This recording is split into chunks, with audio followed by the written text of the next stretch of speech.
Maintenant, dans la troisième partie de la vidéo, nous allons parler des outils utilisés pour faire de la planification. Et on avait dit que dans la vidéo précédente, que la planification est divisée en deux types de planification, la planification stratégique et la planification opérationnelle. Maintenant, pour faire cette planification, on doit utiliser des outils et les outils les plus utilisés dans le cadre des projets de développement restent la méthodologie ZOP ou bien la méthode ZOP. Je viens de dire ici ZOP. ZOP, c'est de l'allemand, c'est une abréviation.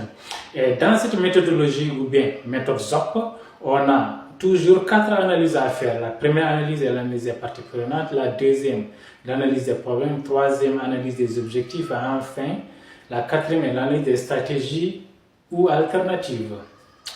Pour commencer à expliquer la méthode ZOP, on va commencer par expliquer l'analyse des parties prenantes.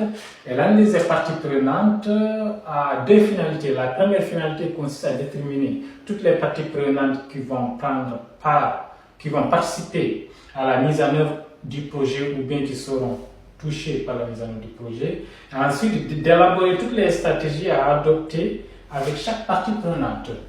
Parlons de la première finalité. La première finalité de l'analyse des parties prenantes consiste à déterminer toutes les institutions ou individus qui vont participer à la mise en œuvre du projet ou bien qui seront touchés par la mise en œuvre du projet. Et pour déterminer ces parties prenantes, on va se baser sur deux facteurs qui sont l'intérêt et l'influence. C'est-à-dire l'intérêt et l'influence. À partir de ces deux facteurs-là, on va les mettre sur un repère orthonormé, c'est l'axe des ordonnées et l'axe des abscisses, on aura intérêt et influence. Maintenant, à partir de ces repères, on va trouver 4 types de parties prenantes. Le premier type de parties prenantes, ce sont les institutions ou bien les individus qui ont peu d'intérêt et peu d'influence dans la réalisation du projet. Et le deuxième type de parties prenantes sont les individus ou bien les institutions qui ont beaucoup d'intérêt et peu d'influence dans la mise en œuvre ou la réalisation du projet.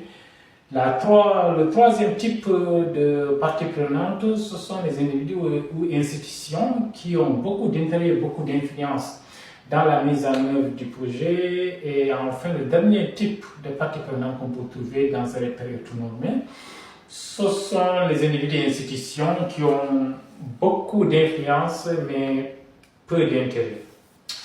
La deuxième finalité de l'analyse des parties prenantes consiste à déterminer toutes les stratégies à adopter avec chaque type de partie prenante. Parce que toutes les parties prenantes qu'on vient de déterminer ici, on doit avoir des stratégies à adopter avec eux pour pouvoir réaliser nos projets et atteindre les objectifs qu'on s'est fixés.